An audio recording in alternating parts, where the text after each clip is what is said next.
प्रिय विद्यार्थियों, आज मैं एक विशेष बात आपको बताने जा रहा हूँ। हमारी शिक्षा व्यवस्था की सबसे बड़ी ये खामी है, कमजोरी है कि ये लॉर्ड मैकाले की नकल है। उन्होंने जो शिक्षा व्यवस्था लागू की, हमारे शिक्षाविदों ने वही लागू कर दी, सेम टू सेम, जिसके कारण आज बेरोजगारी बढ़ रही है। ये शिक्षा व्यवस्था डिग्री पर आधारित है, ज्ञान पर आधारित नहीं। बच्चे को कितना ज्ञान होता है उसे कोई मतलब नहीं, डिग्रियां देते जा रहे हैं, डिग्री पर डिग्री। ये बहुत बड़ी विडंबना है। आप देखिए, जब टीचर की ट्रेनिंग होती है तो प्रैक्टिकल तौर पे उसे लेसन देने होते हैं और किसी स्कूल में जाके पढ़ाना पड़ता है, तो मात्र 30 दिन 20 दिन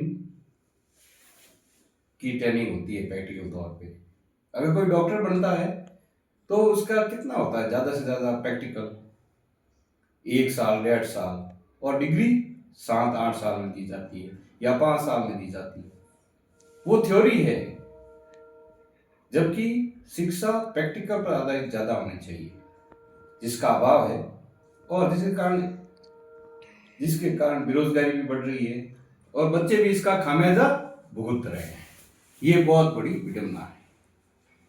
तो आगे मैं ये कहना चाहता हूं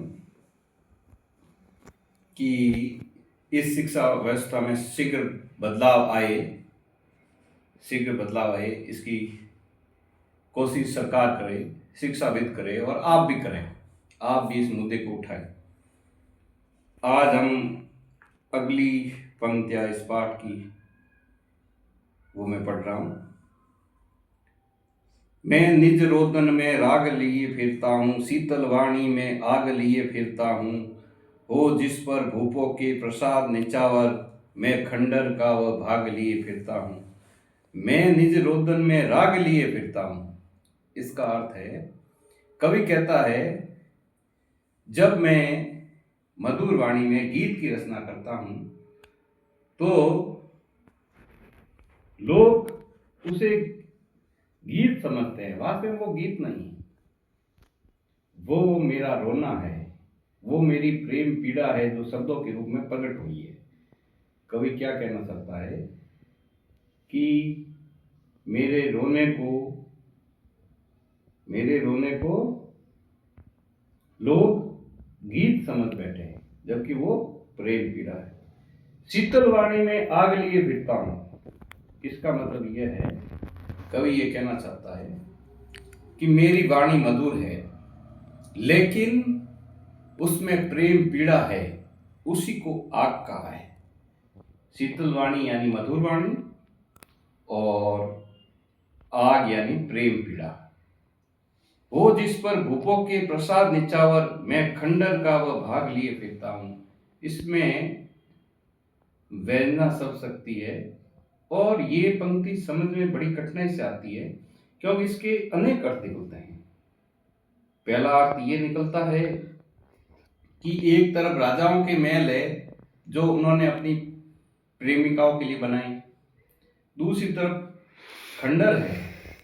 खंडर किसको कहा उन्होंने? अपने हृदय के भाग को, क्योंकि आज उनके जीवन साथी, जीवन संगिनी उनके साथ नहीं है, इसलिए खंडर कहा उस भाग को।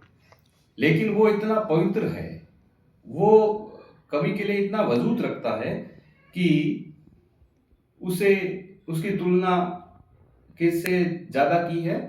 भूपों के प्रसाद से भी ज्यादा की है।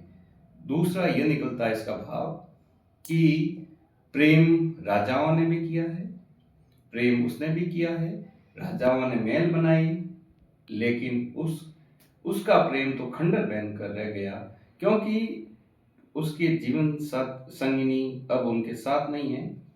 तो इसको वापस समझाएंगे एक बार और अगले वीडियो में। थोड़ी पंक्तियां बहुत कठिन है और इसका सार भी वापस समझाया जाएगा। जय श्री राम।